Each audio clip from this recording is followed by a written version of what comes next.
I the a-hole for telling my girlfriend that we're done if she doesn't want another kid in the future. I went down the Reddit rabbit hole and I found the messiest drama. Not that hard to find, believe it or not.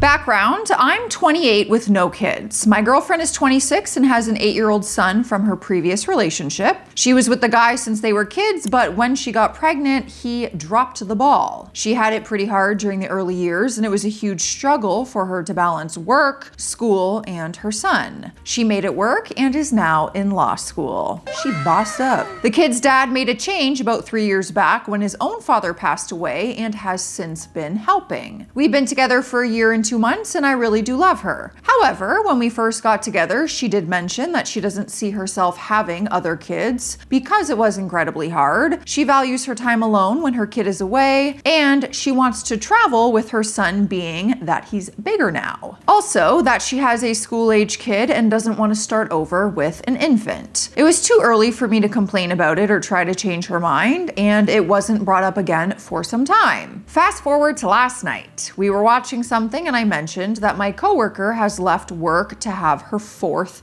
kid. She said that she could not imagine having that many kids. I got a little offended, being that my parents had 5. She told me that's what worked for my parents, but it wouldn't work for her. I asked why, and she listed the reasons above, and that 4 kids is just excessive. I tried to reason it down to 3 or even 2. She said she doesn't want any children but her son. The way I see it, the only reason it was so hard was because of her age when she first had him. My logic is that any future children we produce will be secure and she won't be alone and she won't have to struggle. For background, I have 4 siblings while she has 1 sister who lives in another state. She doesn't understand how important siblings are. I told her if she's unwilling to have even 1 child for me in the future, then we're done. She agreed and said we're done then, and I'm incredibly hurt. This is a hill that she's willing to die on. She's super smart, but so hard-headed. No matter what I said all night, she wouldn't hear it or budge her views at all. I'm hurt because I made the empty threat and that she very easily went through with it. Well, maybe don't make empty threats when your relationship's on the line. I'm not feeling valued at all. I love this woman and the thought of us having an expiration date kills me. I want to marry her and have kids with her, and she is just uninterested. She also said I was being an a-hole and not taking her experiences into account when I totally am. I acknowledge how hard it was for her, which is why I think she would have a totally different experience if she tried again. She's not 18 anymore and will have me by her side. I want her back, but I don't know what to say. She seemed very certain when she agreed to the breakup.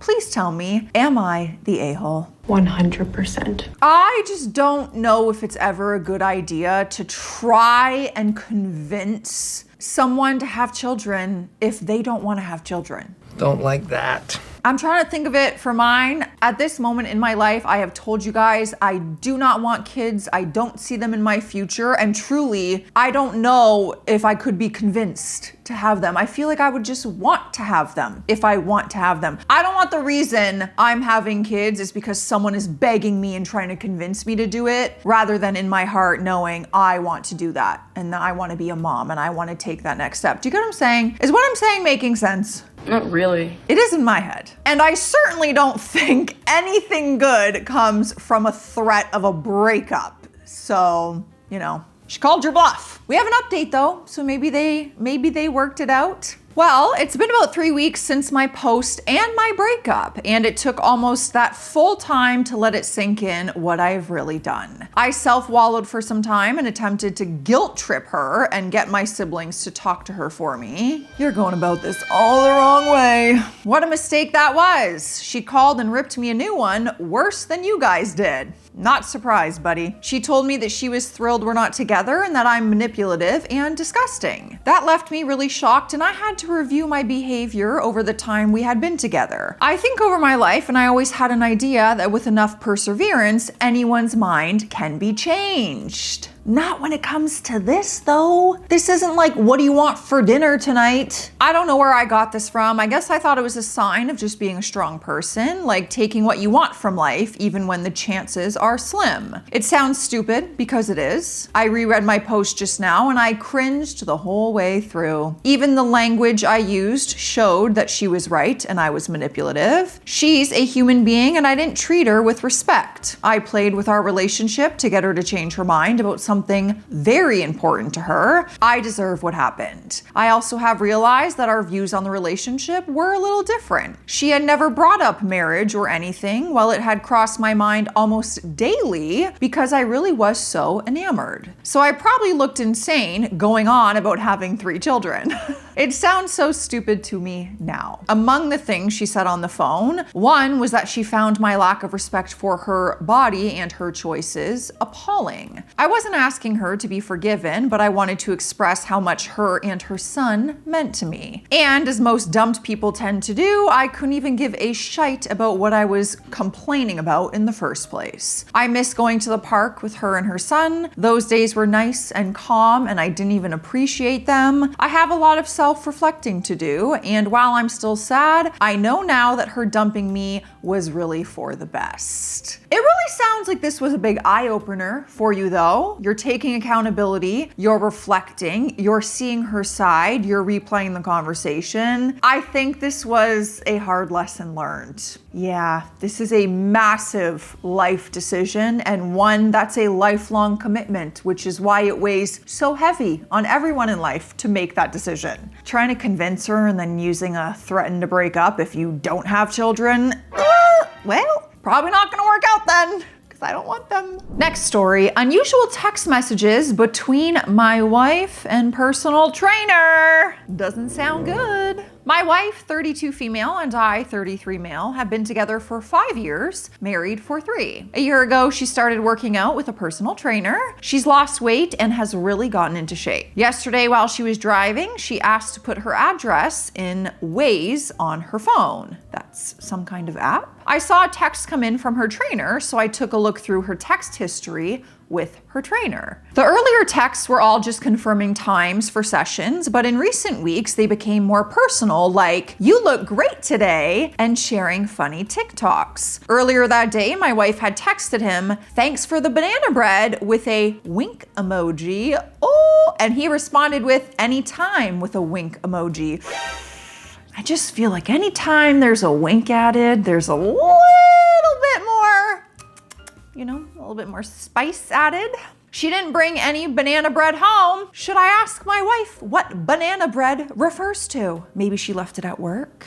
Does he make banana bread for everyone, including his male clients? Oh, I got a lot of questions. Number 1, how dare you? We have an update. Let's get to it. A lot of you were insisting that banana bread was some kind of gross code word and that I needed to hire a divorce attorney immediately. I was sick to my stomach all night, so this morning I finally sat my wife down and I asked her directly what the text message meant. I want to ask you guys, did you guys think banana bread meant like, "Thanks for the banana bread"? You know, that could mean anything. You know what I mean? I more so saw it as maybe he did really give her banana bread and it was still a little flirty, like maybe there's a little flirtation going on between them. I don't know. We're gonna find out. She stared at me in total shock and then she actually started crying because she felt so bad that I had been worrying about it. She explained that her trainer is currently completing his master's thesis in applied kinesiology. As part of the study he's running with his top clients, he bakes a hyper-specific pharmaceutical-grade banana bread that contains raw electrolytes and dense peptide powders. She sent the text "Thanks for the banana bread" because the trainer had sneakily snuck a slice of the control batch group into her gym bag after her heavy deadlift session as part of the trial. The reason she never brought any home to me is because it's like a controlled substance for his university research. She explained that if a non-participant eats it, it could contaminate his control data and get the trainer kicked out of his master's program.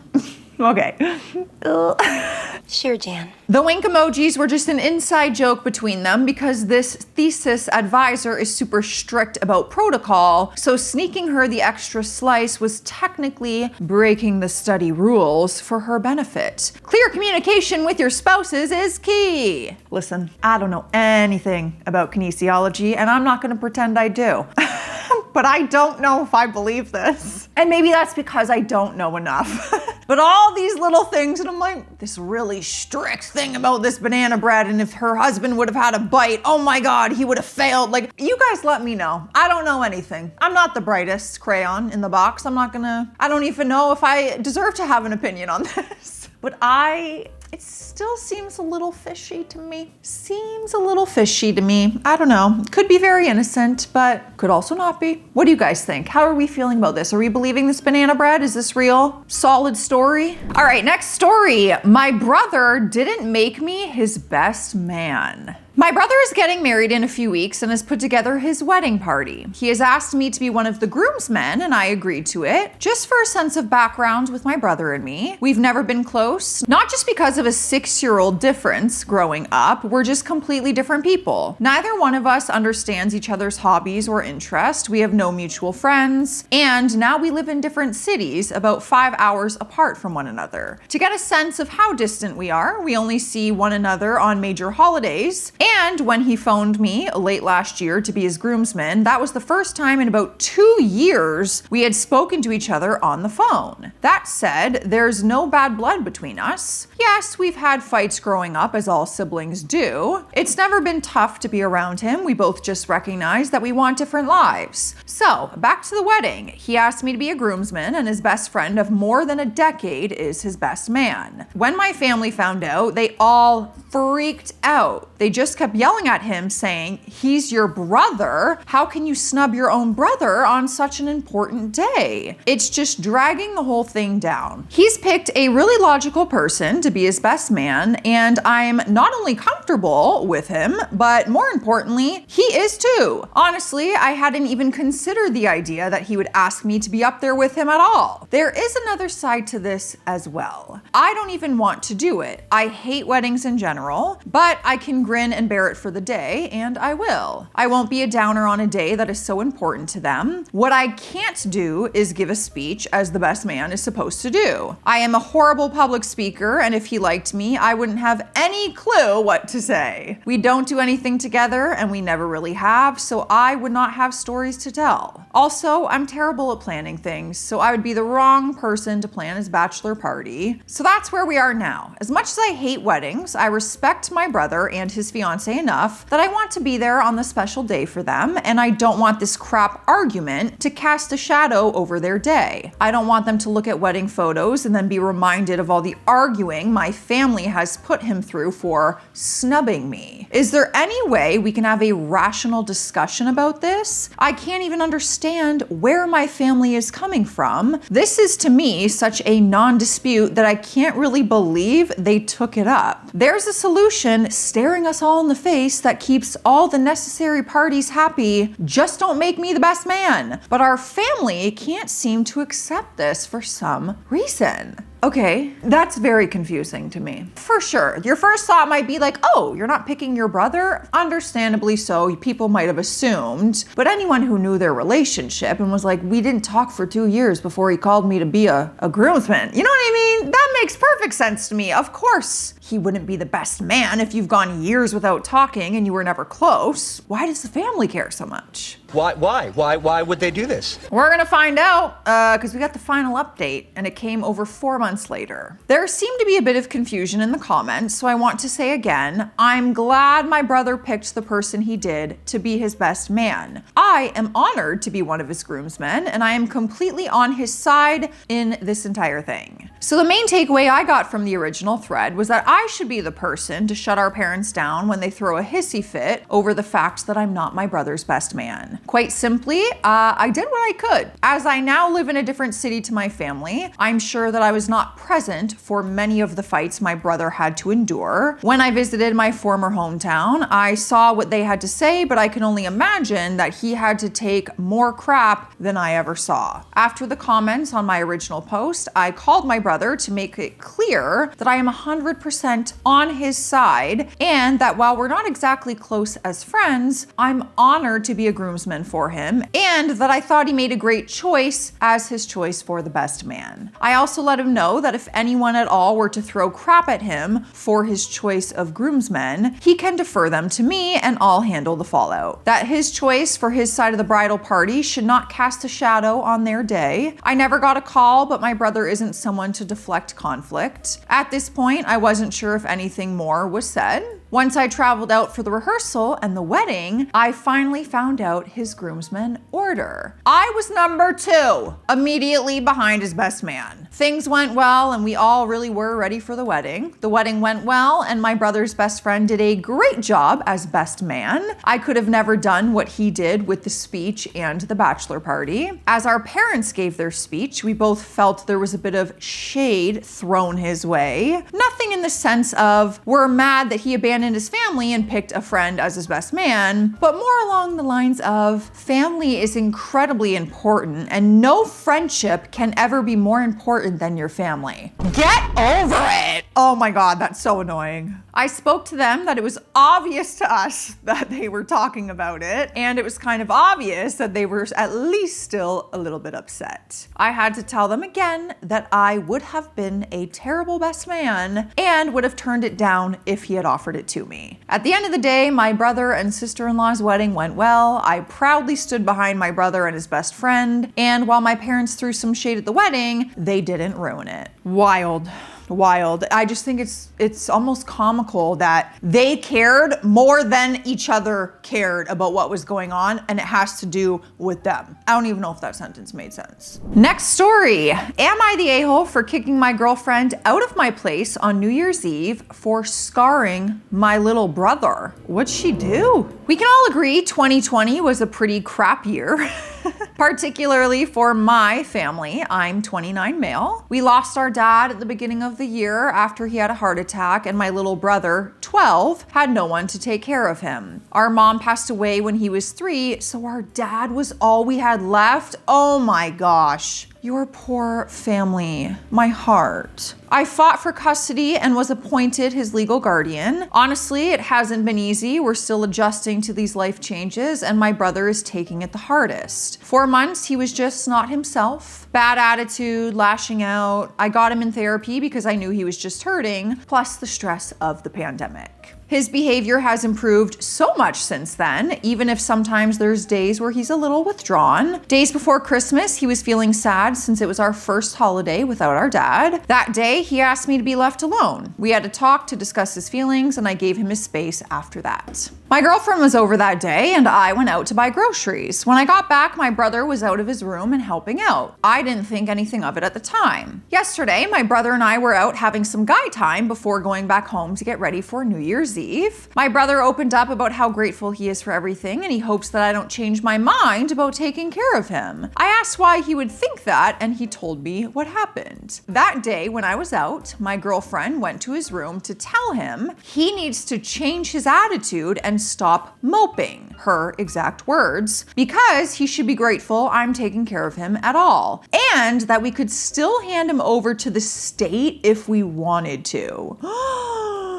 Oh my God. I was furious about this, and I had to reassure him that was never going to happen because he really was worried about it. We went home, I confronted my girlfriend, and she didn't deny it. She told me it's true and that there's nothing wrong with telling him to stop acting like that when he should be grateful that I gave up my life to take care of him. And the thing about giving it up isn't that big of a deal to her because it's not like I'll actually do it. I said that she still scared him with that threat, and I told her to leave my apartment because honestly, I was far too mad and because I didn't want her to be near him right now. She started crying, there was more fighting, but she did leave in the end. So it was just me and my brother for New Year's. Since last night, I've been bombarded with calls from all of her friends kicking her out, knowing that she has no family and nobody else to spend the holiday with. Everyone has sided with her. Even my best friend says I may have overreacted by making her leave when she probably just thought that she was helping. They've heard my side of the story, but still think I'm an a-hole for making her cry and spending the new year alone. I'm having trouble seeing how I could be the a-hole, so I am looking for internet strangers to weigh in on this. Oh, you've come to the right place. We love doing that. Let me know what you guys think. I mean, I think what she said was absolutely crazy and not her place. Even if there was good intentions, I'm not seeing them in her word choice by any means. We have an update. I talked to my brother because I wanted to know if she said anything else to him. Thankfully, she hasn't, and we had another serious chat to remind him everything she told him is completely false. I would never in a million years give him up, and that should not have been put in his head. Another thing I told him was that I'm grateful he's here with me. Without him, I wouldn't have made it through the year, and I thanked him for giving me the strength to keep going. Someone who DM'd me suggested reassuring him that he's not somehow ruining my life in case he feels any guilt for what she had told him. Thank you for that suggestion. Now, I know you're all waiting for this news. Yes, I did break up with her. Thinking about what a lot of you said, talking to my brother about how this made him feel, and my own thoughts about how badly she acted, I decided that's not someone that I want around him. I can't risk her doing something like this again and ruining any progress that he's made in therapy. I know many of you think I should have done it on the spot, but I wanted to make this decision with a clear head and not when my emotions were extremely high. She came by my place earlier and we talked outside. Her reaction was as bad as you would expect, and she still believed she did nothing wrong, even after I explained it all to her. There was just no making her understand, and I told her it was over. I gave her a couple of her things that were lying around my apartment, and she left. My phone started going off an hour later, so I had to put it on Do Not Disturb. That's all the drama I could handle for one night. I'll deal with all my friends another time. Honestly, I'm exhausted, mentally and emotionally drained right now. Yeah. All this drama is just so unnecessary on top of everything you and your brother. I feel like you guys are probably in a place where you're just trying to survive at this point and work through the loss of your second parent. Oh my gosh. And the pandemic. Oh. And basically you became both parents to your younger brother. That's life altering. Oh, I can't imagine. Bless you. Bless you. I wish this wasn't real time so we could all tell you that you're doing a great job. A great job. Your parents would be so proud. What's that I hear? All aboard Hydration Station. I got a tea today in a really cute cup. I have peppermint tea bag and a lemon and ginger tea bag. I like mixing them sometimes. Let me know what's in your cup, but you should drink some water today. Technically, this is water, you know, but I do have my water here. Cheers. Can't reach. You get it. You guys, look how cute my new slippers are. Guess where they're from. Take a wild guess. You'll never get it right. Dollarama. $5. Are you kidding me? These are so cute and comfy and fluffy. Next story. My boyfriend hid my medication while I was asleep. So this happened and I don't really understand. I might be in the wrong. This just feels so upsetting. My boyfriend and I have been together for 2 years and we have lived together for most of them. We've had a very good relationship and we are talking about starting our future together soon. I have some medical issues, including a long-term autoimmune disease. Recently, I've been in and out of the hospital because of kidney stones. I was in a lot of pain, but I don't tolerate narcotics well. I get itching and puking. So they gave me a low dose of tramadol, which they told me would be more mild for me. I really had to beg them not to give me anything stronger because there's almost no way I can avoid the side effects. So it's been almost 2 months since I was last in the hospital. About 2 weeks ago, I had a really bad migraine. I've gotten them since I was 14. They're diagnosed and everything. I did something that was probably wrong, which was to take 1 tramadol to deal with the migraine. My boyfriend knew I took it because I was asking him where the Benadryl was so I wouldn't be itchy or pukey. At the time, my boyfriend told me he wished I hadn't taken it because the doctor gave me that specifically for kidney stone pain. I agreed, probably not the best thing to do, but I was in pain and it seemed logical at the time. Yesterday, I decided to clean out my complete mess of a bathroom drawer, especially to throw away old pill bottles. I'm on a couple of medications for my autoimmune disease, and the bottles just tend to pile up. So I cleaned out my drawer, but the tramadol was gone. I just figured I had already thrown it out by mistake, and I didn't think twice about it. At bedtime, I was mentioning to my boyfriend what an airhead I was, that apparently I had thrown out a full bottle of tramadol. He then confessed to me that no, he had taken it and he had hidden it from me. He said he didn't like that I took it for my headache instead of its intended purpose. So when I went to sleep that night, he went in my drawer and he took it. A word on my boyfriend. He's very straight edge, meaning he doesn't smoke, drink, or do any substances. Back when I was an undergraduate, almost 10 years ago, I was not so straight edge. I drank maybe a bit too much and I smoked the MJ, but none of this to any kind of excess, and also no other substances. I just had a good time partying, and by the time I was like 23, 24, the fun of it wore off. Oh my God, same. I'll still have a drink every once in a while, once a month tops. And yeah, I've been with my boyfriend and I have gotten a little tipsy. He always says that he doesn't mind, and it genuinely seemed like it didn't matter. But now this. He apparently confiscated my medication because he thought I was abusing it, and he thought I was going to abuse it more, so he hid it. I can't think of anything during our relationship that would have made him think I'm all of a sudden going to abuse narcotics, especially because I can barely stand them. I'm really angry that he would do something like this. In a sense, it's not like it matters because I don't need them, but in another sense, it feels paternalistic and gross. At the very least, he could have had a conversation with me instead of taking them when I fell asleep. Am I overreacting about this? Obviously, he had no intention to tell me, and if I wouldn't have noticed they were gone, I doubt he would have said anything. Although I don't want to go down a slippery slope train of thought, what else does he feel he can police me about? I talked to him about all this and he didn't have a good answer. We were going to bed and I was falling asleep, so I just dropped it. But it's really been bothering me. I think it would be very different if he had a conversation and he was like, I just don't want you to use these or get it, addicted to it or use them for anything. I don't know. I don't think this was handled the right way by any means. I don't necessarily like this. We've got an update though. Let's see if they worked it out. Let's see what he's saying. When my boyfriend got home from work on the day I posted, I told him we needed to talk about what had happened. He maintained his position. He acknowledged he should have asked me first and apologized for hiding it. However, he said that this was the first disagreement we've ever had where, quote, he didn't feel like we were on the same side. For example, we weren't discussing something and working it out, we were actually fighting about it. He then said that he has come to the conclusion that we are too different and that we should break up.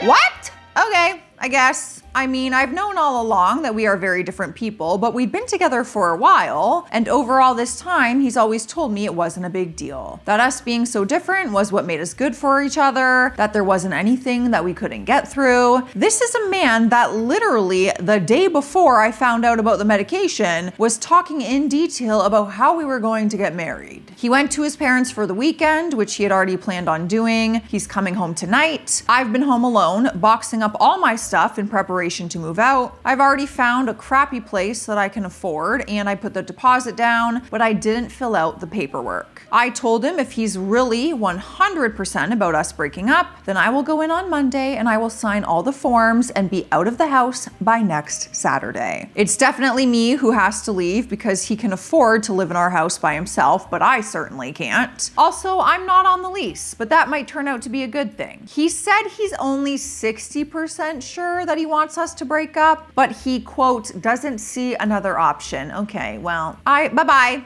I think good riddance, I know what you guys are all going to say. Shut up. I know what you guys are all going to say. Good riddance.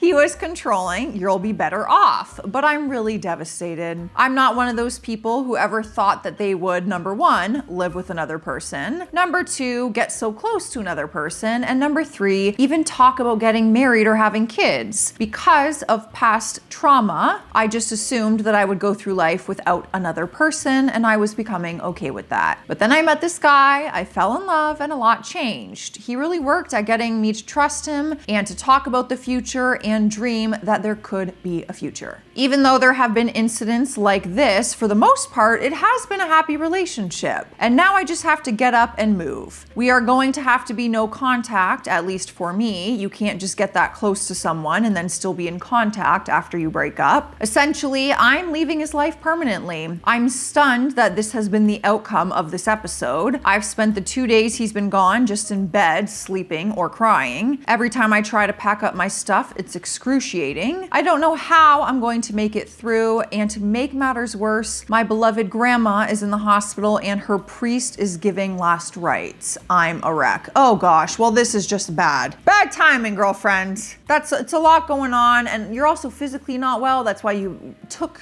the medication in the first place. I feel for you. I'm not crying, but I have something in my eye. I feel like there's probably a lot more to this relationship than just this one incident. You have said that your lifestyles are very different and always have been. So maybe this wouldn't have worked long-term anyway because of the difference in lifestyles. I don't know. I wasn't expecting it to end like that, but maybe everything happens for a reason. Let me know your thoughts, you guys. Stay classy out there. Stay sassy. Go on, get it.